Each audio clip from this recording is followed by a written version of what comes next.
여러분 요즘 어떤 분야에 꽂혀 계십니까? 우리는 사실 우리가 좋아하는 것들이 있고 선호하는 것들이 있잖아요. 그래서 눈만 감으면 떠오르는 그런 것들. 예전에 당구 좋아하시는 분들은 이렇게 천장만 보면은 이렇게 막 그림이 그려진다 하더라고요. 당구를 어떻게 쳐야 되는지 찔리시는 분들이 계신가요? 여러분 꽂혀 있는 분야, 항상 보는 그 드라마 연속극, 빨리 다음 회를 보고 싶어서 견디지 못하게 만드는 넷플릭스의 그런 현란한 드라마들. 또 어떤 분들은 주식이나 재테크 같은데 빠져 있으신 분들이 계신지 모르겠습니다. 혹은 게임 같은 거.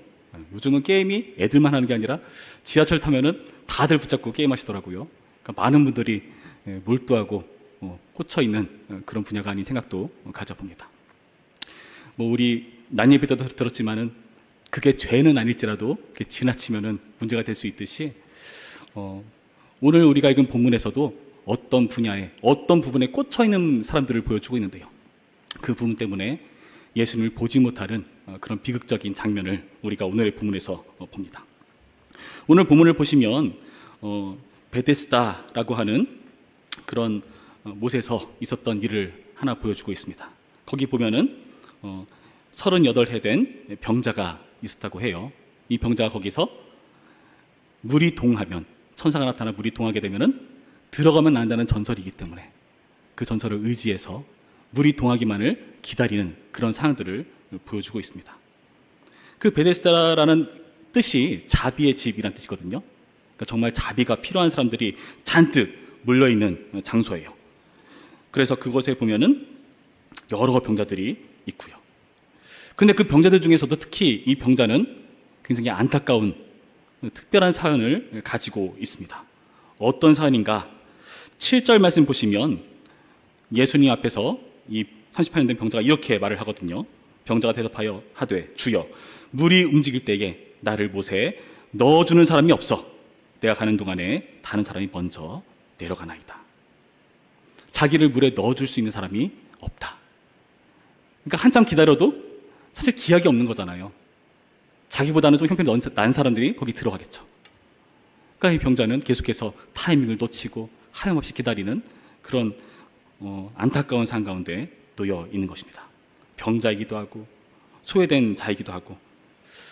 그런데 예수님께서는 이런 이 38년 된 병자의 상황을 잘 알고 계셨습니다. 6절 말씀 보시면 이렇게 되어 있어요. 예수께서 그 누운 것을 보시고 병이 벌써 오래된 줄 아시고, 보시고 아시는 주님. 여러분 지금 우리가 이 자리에 있는데 주님께서 우리를 보시고 아시는 줄 믿습니다. 여러분이 정말 고민하고 힘들어하는 그 문제들 주님이 더 잘 아시라 믿습니다. 그렇게 주님께서 그 보고 아시면서 어떤 일을 행하시죠? 8절부터의 말씀 보시면 예수께서 이르시되 일어나 내 자리를 들고 걸어가라 하시니 그 사람이 곧 나아서 자리를 들고 걸어가니라. 못 걷게 된 사람이 걷게 되는 놀라운 역사가 일어나는 현장을 우리에게 소개해주고 있다는 겁니다. 예수님께서 그 병자를 치료하시고 변화시켜 주시는 그런 놀라운 모습을 보여주고 있다는 거죠. 여러분 오늘 본문 말씀 보시면 이 병자는 어디에 몰두해 있습니까? 어디에 꽂혀 있습니까? 그 하염없이 옆만만 바라보고 있는 거예요. 내가 저기에 들어가면 낫는다. 저기만 들어가면 모든 문제가 해결된다.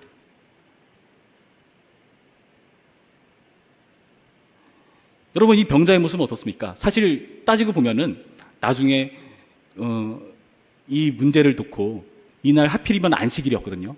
안식일에 병 고치 문제를 걸고 늘어지는 사람들 때문에 너를 고치게 한 사람 그 누구냐라는 그 말 앞에 예수님인지 대답을 못해요.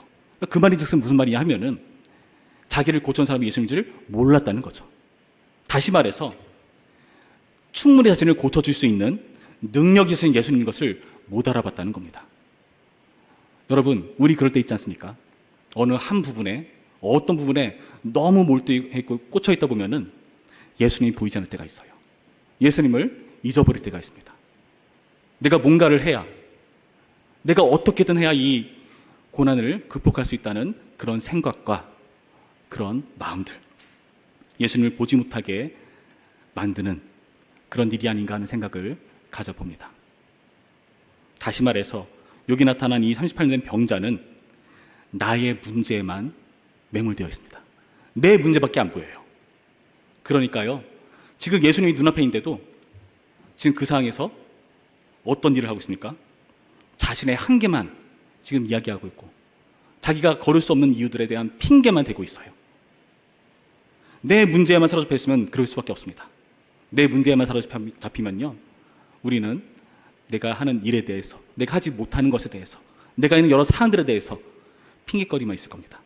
예수님을 보지 못하고 말이죠. 안식일이기 때문에 그 일을 가지고 걸고 넘어지는 사람이 있다고 말씀드렸죠. 바로 유대인들이었습니다. 10절 말씀 보실까요? 유대인들이 병 나은 사람에게 이르되 안식일인데 네가 자리를 들고 가는 것이 옳지 아니하니라. 안식일에 자리를 들고 가는 것이 옳지 못하다. 사람이 낫는 게 중요한 게 아니라 그 규정이 너무나 중요한 사람인 거죠. 그러니까 자리를 들고 걸어가는 것은 그 당시 유대인들의 관점에서는 짐을 운반하는 일이라는 인식이 있었습니다. 그래서 이 일 가지고 계속해서 걸고 넘어지는 거죠. 얼마나 서러울까요? 이 38년 된 병자 입장에서 말이죠. 눈이 뜨게 되었는데 고작 그 안식일 규정 어딘 걸로 나를 걸고 넘어지는 사람들. 정상적인 말이면은 정말 잘 됐다. 그동안 고생했었는데 이제는 네 삶이 폈구나, 잘 됐구나 하고 축하해주지 못할 망정 지금 안식일 규정을 어긴 것을 가지고 걸고 넘어지는 이런 모습들, 여러분 어떻게 생각하십니까? 지금 이 유대인들은 어디에 사로잡혀 있죠? 율법에 사로잡혀 있는데요, 따지고 보면은 남의 문제에 사로잡혀 있는 겁니다. 남의 문제만 집중해서 보고 있는 거예요. 남 문제만 사로잡혀서 누가 잘못하나, 뭐가 잘못되었나, 그런 것들만 따지고 드는 사람들, 이 사람들이 하는 것이라곤 험담밖에 없죠. 이렇게 오늘의 본문을 통해서 나의 문제만 사로잡혀서 핑계대고 한계를 늘어놓는 사람, 남의 문제만 사로잡혀서 험담을 늘어놓는 이런 사람들의 모습을 보여주고 있다는 겁니다. 여러분, 다 무슨 문제죠? 지금 이 일이 일어난 원인은 무엇입니까? 13절 말씀에 고침을 받은 사람은 그가 누구인지 알지 못하니 이는 거기 사람이 많으므로 예수께서 이미 피하셨습니다. 예수님을 알지 못해서 일어난 일, 그래서 연못에만 집중하고 예수님을 보지 못하는 일이 벌어졌죠. 그리고 18절 말씀 보시면 유대인들이 이로 말미암아 더욱 예수를 죽이고자 하니 이는 안식일을 범할 뿐만 아니라 하나님을 자기의 친아버지라 하여 자기를 하나님과 동등으로 삼으심이로라. 예수님을 알아보지 못하는 유대인들이기 때문에 안식일의 주인이시고 그 율법 위에 계신, 율법을 완성하시는 예수님을 알아보지 못하기 때문에 그런 한계에 매몰되어 있는 것을 우리는 확인하는 겁니다. 이 모든 해프닝이 예수님을 알지 못해서, 예수님을 보지 못해서 일어나는 현상이라는 거죠. 여러분, 우리의 모습을 돌아볼까요? 여러분, 예수님을 놓칠 때가 있지 않습니까? 삶 가운데 너무 바쁘다 보니까 우리가 일주일에 하루 이렇게 교회 나와서 예배드리고 목장 모임도 하고 교제도 하고 하지만 사실 대부분의 시간은 밖에서 보내죠. 우리가 보는 것들은 사실 예수님을 보지 못하게 만들 만한 그런 힘든 상황일 때가 많죠. 내 문제에만 사로잡혀서, 남의 문제에만 사로잡혀서 우리 삶 가운데, 우리 입술에는 핑계거리와 험담만 늘어놓는 그런 상황들, 그런 우리의 한계를 여기서 보여주고 있다는 것입니다. 여러분, 예수님께서 어떤 분이십니까? 예수님께서 진짜로 안식일을 업신여기시는 분이십니까? 아니요. 예수님께서는요, 그 누구보다 이 안식일을 위해서 열정을 내시는 분이십니다. 여러분, 안식일이 어떤 의미죠? 안식일이 어떻게 생겨났습니까? 출애굽기 20장을 보면은 안식일을 지키라는 계명이 있죠. 우리가 십계명이라고 부르는 그 말씀 가운데 있습니다. 거기를 보면은 하나님께서 안식일을 왜 지켜야 되는가를 설명하시거든요. 제가 읽어드리겠습니다. 안식일을 기억하여 거룩하게 지키라. 엿새 동안은 힘써 내 모든 일을 행할 것이나 일곱째 날은 내 하나님 여호와의 안식일인즉 너나 내 아들이나 내 딸이나 내 남종이나 내 여종이나 내 가축이나 내 문 안에 머무는 객이라도 아무 일도 하지 말라. 이는 엿새 동안에 나 여호와가 하늘과 땅과 바다와 그 가운데 모든 것을 만들고 일곱째 날에 쉬었습니다. 그러므로 나 여호와가 안식일을 복되게 하여 그날을 거룩하게 하였느니라. 안식일을 지키라고 말씀하시는 그 이유, 그날은 하나님의 모든 창조를 끝낸 날이기 때문에 쉬라는 겁니다. 여러분, 안식이 무슨 의미일까요? 여러분, 창세기의 내용들을 생각해 볼까요? 창세기의 내용들을 보면은 하나님께서 말씀하시면서 세상을 창조하시죠. 6일 동안 세상을 창조하십니다. 그 일곱째 날은 쉬시죠. 왜 쉬었을까요? 우리는 쉬는 것이 너무 힘들고 피곤하기 때문에 재충전하기 위해서 쉬겠죠. 하나님께서 재충전하기 위해서 쉬실까요?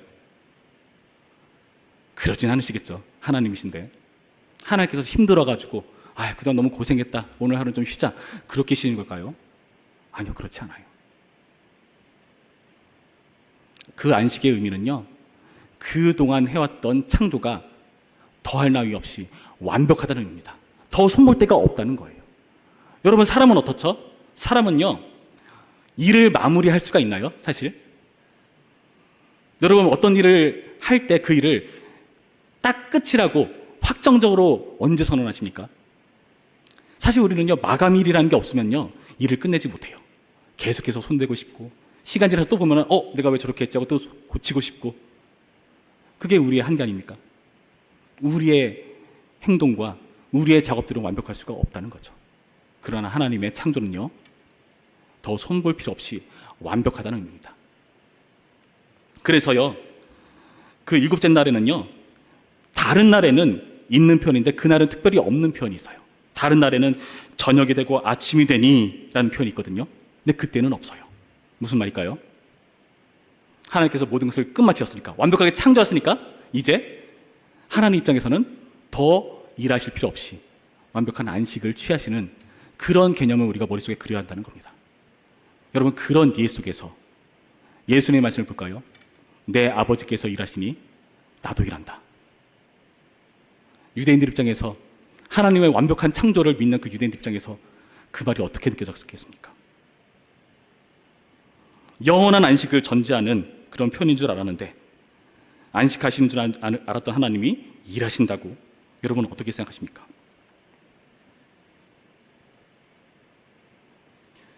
참 신기하게도요, 출애굽기 20장에서는 안식일의 이유를요, 창조와 관련해서 설명합니다.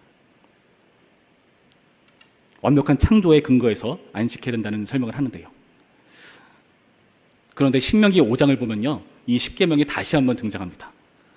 출애굽기 20장과 거의 똑같습니다. 그러나 단 한 군데 표현이 다릅니다. 안식일의 이유가 달라집니다. 어떻게 달라졌을까요? 제가 찾아서 읽어드리겠습니다. 신명기 5장 말씀 보시면은,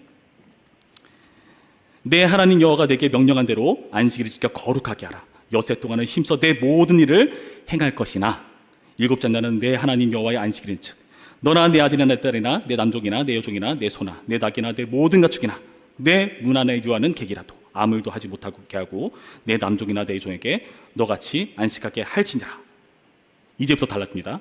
너는 기억하라. 내가 애굽 땅에서 종이 되었더니 내 하나님 여호와가 강한 손과 편팔로 거기서 너를 인도하여 내었나니 그러므로 내 하나님 여호와가 내게 명령하여 안식일을 지키라 하느니라. 이유가 달라지죠. 여기서는요, 하나님께서 애굽에서 출애굽시킨 것을 기념하여서 안식하라고 말씀하고 계세요. 왜 이런 차이가 발생할까요? 이 당시 시대에서는 충분히 이해가 됩니다. 출애굽 1세대에게는요, 그동안 애굽에서 수많은 여러 신들을 보아왔어요. 거기는 강도신이고 소도신이고 파리도신이고 다 신이에요. 그런 사람들에게 그 모든 것을 창조하신 존재가 바로 하나님이시다는 것을 가르칠 필요가 있었던 거죠.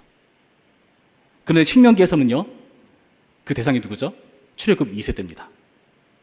홍해를 건너는 것을 경험하지 못한 세대들입니다. 그 사람들에게 자신이 구원의 하나님이신 것을 드러낼 필요가 있었습니다. 다 똑같은데 그 이유만 달라지는 것. 근데 따지고 보면요, 여러분, 그 창조나 구원이나 사실 같은 개념이에요. 왜 같은 개념일까요? 구원이라는 게 뭘까요? 완벽한 창조가 어긋났다는 것을 전제하죠. 무언가 잘못됐다는 것을 전제합니다.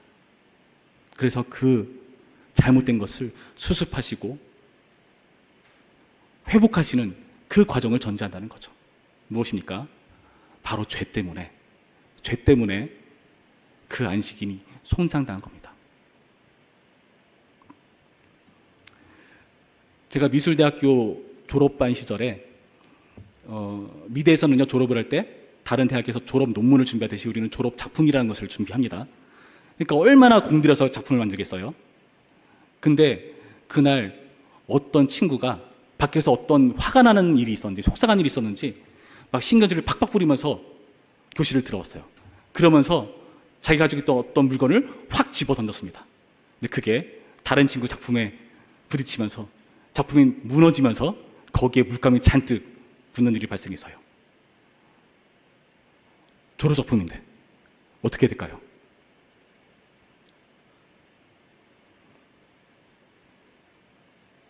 졸업은 해야 되니까 어떻게 될까요? 수습해야죠. 이미 일은 벌어졌고 수습을 해야 됩니다. 그러니까 일일이 그렇다고 일일이 고치는 거예요. 얼마나 속상하겠습니까?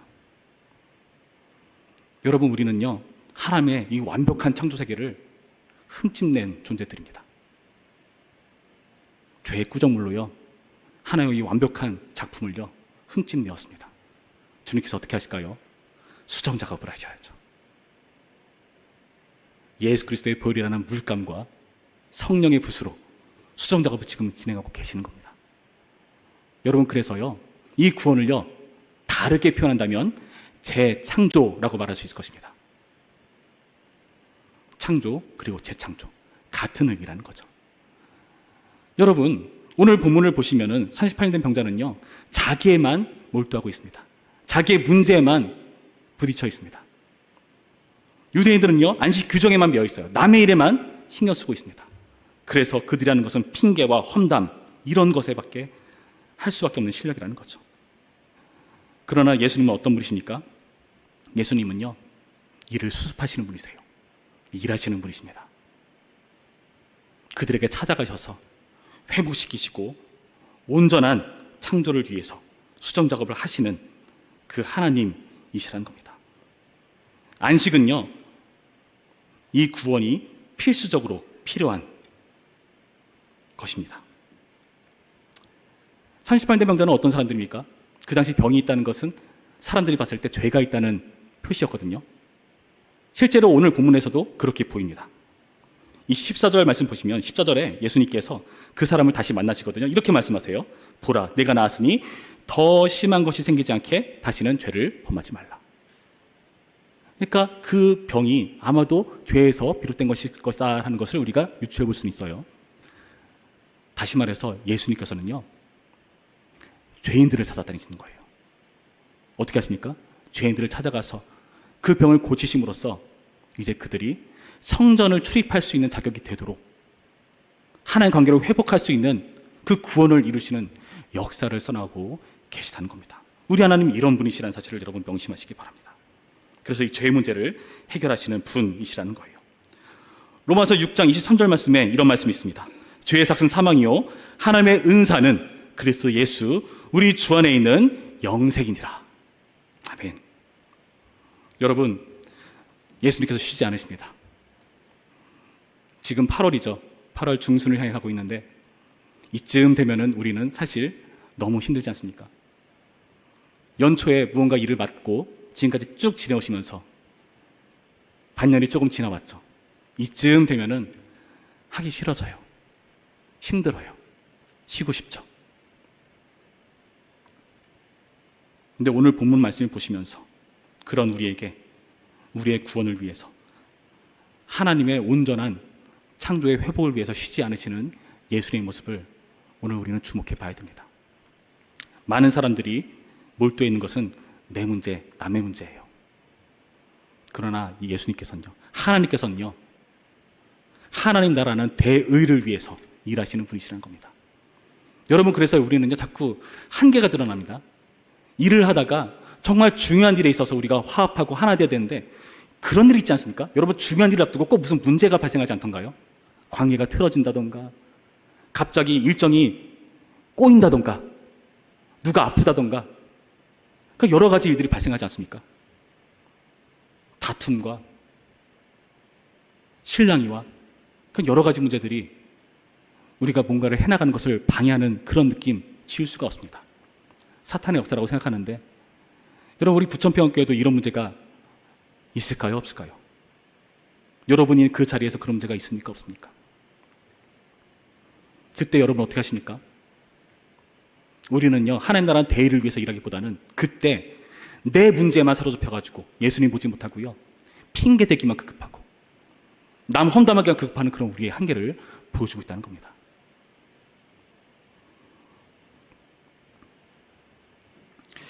오늘은 청년부 주간 예배입니다. 저는 오늘이 정말 특별한 시간이라고 생각합니다. 왜냐하면 우리 청년들이 직접 이 예배를 준비하고 인도하는 일을 하거든요. 여러분 앞으로 10년 뒤, 20년 뒤에 우리 청년들이 집사로서, 장로로서, 권사로서 예배드리는 일이 있을까요? 저는 우리 청년들이 계속해서 이 주간 예배를 끝이지 않고 계속 이어갔으면 좋겠어요.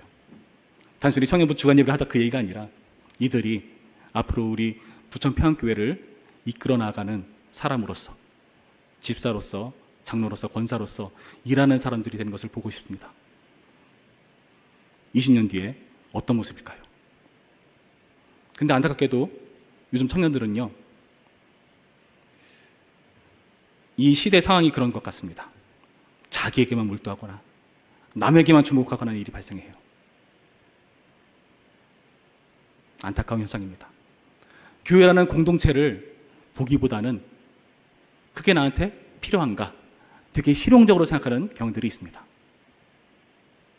그래서 어떨 때는요 모이기보다는 자기의 일을 위해서 또는 남의 눈치를 봐가면서 신앙을 놓는 경우들이 생깁니다.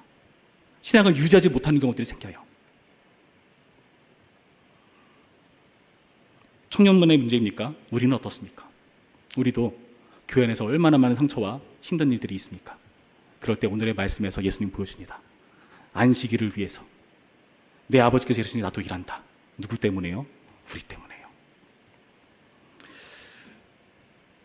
여러분 제 아들 서민이가 태어난 지 얼마 안 됐을 때 제가 열심히 사역을 하고 집에 돌아가면요 아내가 다 지쳐가지고 왔어? 하고 저랑 교대를 합니다. 육아를 하는 거죠. 분유를 타서 분유를 먹입니다. 분유를 먹이고 그리고 어떻게 하죠? 트름을 시키잖아요. 앉아가지고 이렇게 트름을 계속 시켜요. 트름 한 번 했다고 완벽하게 한 게 아닙니다. 소화가 된 게 아니에요. 두세 번은 해야 돼요. 우리 아들은요. 그래서 두세 번 시키는데 그게 얼마나 무거운지 트름을 했습니다. 됐다. 그리고 이제 눕혀서 재우려고 조심스럽게 내려놓으면은 얘가 딸꾹질을 해요. 어떻게 하죠? 다시 들어 올려가지고 딸꾹질을 멈출 때까지 계속 별의별 수단을 다 해보는 겁니다. 누구는 모자 쓰면 딸꾹질을 멈춘다는데 우리 아들은 모자를 딱 쓰면 탁 던져버려요. 그거 너무나 난감한 겁니다. 그래가지고 간신히 딸꾹질도 멈추고 눈도 감았어요. 됐다. 이제 재우자 하고 간신히 눕힙니다. 그때 얘가 눈을 번쩍 뜨면서 자는 줄 알았지 하는 표정을 저를 쳐다봐요. 시계를 보면 다시 분유를 먹게 되는 시간. 이게 반복입니다. 여러분 가정의 안식은 어떻게 할까요? 얘가 자야 안식이 옵니다. 얘한테도 좋은 거고요 부모인 저희한테도 좋은 겁니다. 무슨 말이죠? 하나님께서는요 우리의 안식을 위해서 열정을 내시고 쉬지 않으시는 분이시라는 거죠.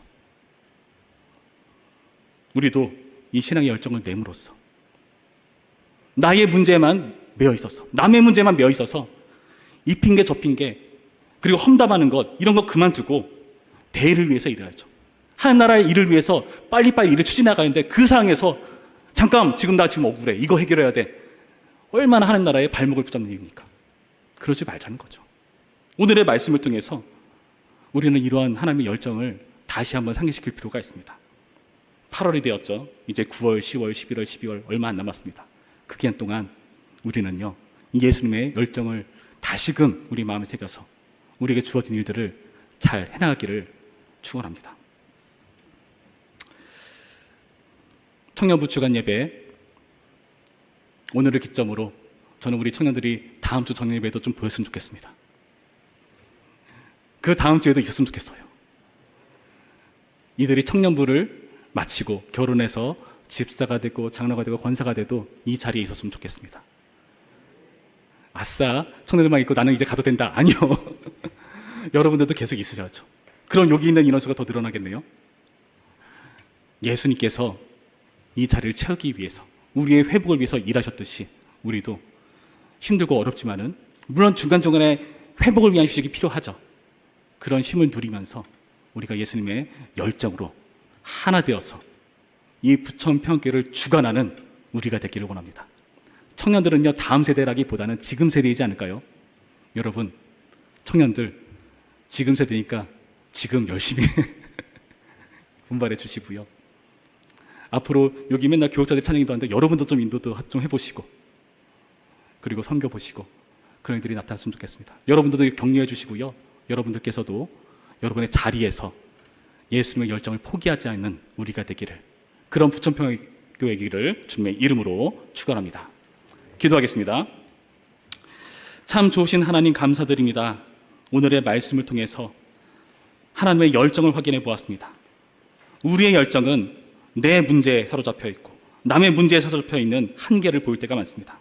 그러나 주님의 열정은 그 모든 것을 뛰어넘어서 우리 가운데 회복과 온전한 창조의 완성을 위해서 쉬지 않으시는 분이라는 것을 확인하였습니다. 우리 가운데 함께 하셔서 우리를 온전케 하여 주시옵시고, 그 예수님의 열정을 닮아 우리가 지치지 않고 주님과 함께 일어설 수 있도록 도우시고 함께 하여 주시옵소서. 그 모든 과정 가운데 우리를 도우시고 이끄실 주님을 의지합니다. 예수님의 이름으로 기도했습니다. 아멘.